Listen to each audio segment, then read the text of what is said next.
Hello everyone. पिछले lecture में हम लोगों ने लेआउट के बारे में देखा था। उसके बाद है आपका layout for load bearing and framed structure bye centre line. अब लेआउट हम ग्राउंड में कैसे बनाते हैं। बिल्डिंग बनाने से पहले क्या करते हैं, एक प्लान तैयार करते हैं ग्राउंड पे। तो ये मान लीजिए आपका ग्राउंड है, यहाँ हमें बिल्डिंग बनाना है। तो सबसे पहले हम यहाँ क्या करेंगे, सिंपल चूने से मार्क कर देंगे, ठीक है। और मान लेते हैं हमको इतना एरिया तक में कॉलम लेना है, 1 2 3। फिर सेम लिए हम लोग 1 2 3, जैसा कि आपको साइड वाले डायग्राम में दिखाया है 1 2 3। ये सब आपका क्या है, कॉलम है, ठीक है। तो अब क्या कहता है, सेंटर लाइन, मतलब जो भी हम लोग वर्क करेंगे वो सेंटर लाइन से ही करेंगे। यहाँ पे हम लोग साइड में एक नेल्स लगा देते हैं, जिसको कि हम लोग लेकर लोकल लैंग्वेज में लकड़ी का खूंटा बोलते हैं, ठीक है। फिर इसी तरीके से यहाँ भी लेंगे और यहाँ से हम लोग क्या करेंगे, जो भी आपका सेंटर टू सेंटर क्या होगा, ये वर्क लेंगे हम लोग इस टाइप से। सेम इस साइड से भी, जैसा कि आपको बगल वाले डायग्राम में दिखाया गया है कि 2 कॉलम है आपका। तो मार्किंग कहाँ से लिया है, सेंटर से लिया है पूरा, इन दोनों कॉलम के बीच से। तो सिंपल बस यही कहा गया है कि अगर फ्रेम्ड स्ट्रक्चर बनाएंगे या लोड बियरिंग लेंगे, हम जो भी वर्क करेंगे सेंटर से करेंगे। ये था आपका फ्रेम्ड वाला। लोड वाला में मान लीजिए सीधा वाल का लेना है हम लोगों को, तो उसमें किस टाइप से होगा,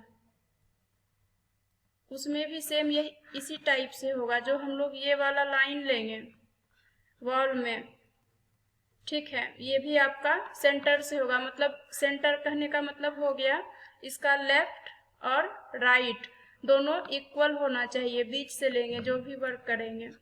यही चीज आपको इस तरीके के डायग्राम में दिखाया गया है कि लेआउट जब हम लोग तैयार करेंगे, चाहे वो लोड का करें या फ्रेम का, दोनों का वर्क हम लोग कहाँ से स्टार्ट करेंगे, सेंटर लाइन से करेंगे। फिर नेक्स्ट था आपका layout for load bearing and framed structure का फेस लाइन मेथड से। पीछे जो हम लोगों ने अभी डायग्राम देखा था, एक फ्रेम का और दूसरा किसका, वॉल लोड का, जिसमें कि हम लोग वॉल वाला लेते हैं। फ्रेम में हमने कॉलम दिखाया था। इसमें हम लोग क्या किए थे, सेंटर, पिछले बार जो हम लोग लाइन लिए थे वो कहाँ से लिए थे, सेंटर से लिए थे। लेकिन इस बार जो भी हम लोग वर्क करेंगे, ठीक है, वो सारा वर्क आपका कहाँ से होगा, आउटर लाइन से होगा, ठीक है। कहाँ से होगा, आउटर साइड से होगा, जैसा कि आपको इस वाले डायग्राम में और इस वाले डायग्राम में दिखा रहा है। सेम इसमें भी था, ये आपका कॉलम है, ये आपका कॉलम है, ये आपका कॉलम है। तो जो भी हम लोग वर्क करेंगे सब क्या करेंगे, बाहर से लेंगे, बिल्डिंग के फेस साइड से या आउटर साइड से, ठीक है। तो इस तरीके से हम लोग लेआउट तैयार करेंगे। फिर है आपका प्रिकॉशंस, क्या क्या प्रिकॉशंस अपनाएंगे while marking layout on ground.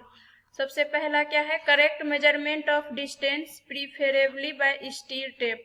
हम लोग जो भी यहाँ पे सबसे पहले हम लोग क्या किए थे, मार्क कर लिए थे। अब ये मार्क जब हम लोग करते हैं तो कहता है कि ये करेक्ट होना चाहिए, किसके, स्टील टेप के मदद से। स्टील टेप से हम लोग जब डिस्टेंस लेते हैं तो वो कहता है बिल्कुल करेक्ट होना चाहिए। फिर है use of level, either dumpy level और मैसन्स लेवल।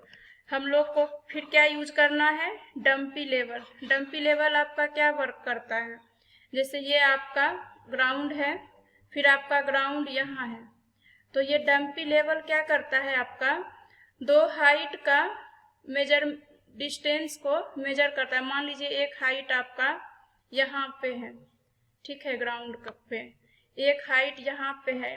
ऐसा क्यों हुआ? क्योंकि मेरा ग्राउंड सरफेस इक्वल नहीं है, तो इसको इक्वल करने के लिए हम लोग क्या कर रहे हैं, डंपी लेवल का यूज कर रहे हैं। इस डंपी लेवल के यूज से हमको क्या पता चल रहा है, दोनों जगह का हाइट में कितना डिफरेंस है ये पता चल रहा है। फिर है आपका correct marking of phase line और सेंटर लाइन। अभी जो पीछे हम लोगों ने मार्किंग किया था किसका किसका, सेंटर लाइन का और फेस लाइन का, कहता है ये सब भी करेक्ट होना चाहिए। ठीक है, फिर है यूज ऑफ करेक्ट प्लम बब।